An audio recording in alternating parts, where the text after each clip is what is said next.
You came here because of the title, right? Well, I'm going to give you more than just a title card. Now let's get into it.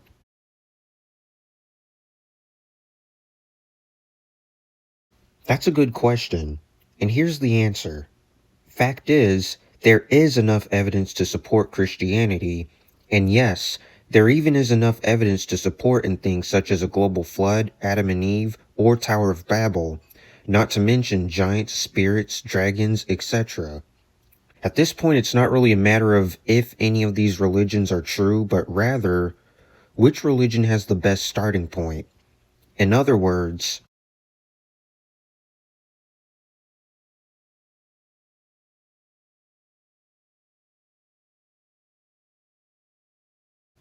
of all 5 of these questions, I've determined that Christianity has the best answer to all of them.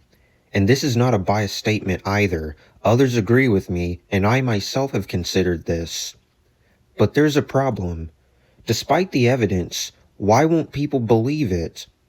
Well, there's 2 main reasons.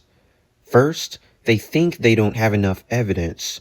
All the evidence is explained according to their own worldview. Sound familiar? They say they aren't satisfied with the evidence and want more. The other reason is simply because they don't want to. No matter what's presented, they'll always look for a reason to not believe it. I get it. You're here for truth. You want to know without a doubt that you're absolutely standing on the right foundation. But let me tell you something. The world you believe in, naturalism, it's not the truth. It's funny how natural scientists admit that natural science is an absolute truth. So why do they dismiss the idea of a supernatural when it makes more sense for where we got the natural world? Could it be that long ago, madmen decided to separate natural sciences from religion and ancient history through a constitution? And if that's so, then the scientific worldview held as absolute fact today is naturalism. If all of that is so, then that easily explains why no matter what's presented, no mainstream scientist is going to entertain a creator or a global flood.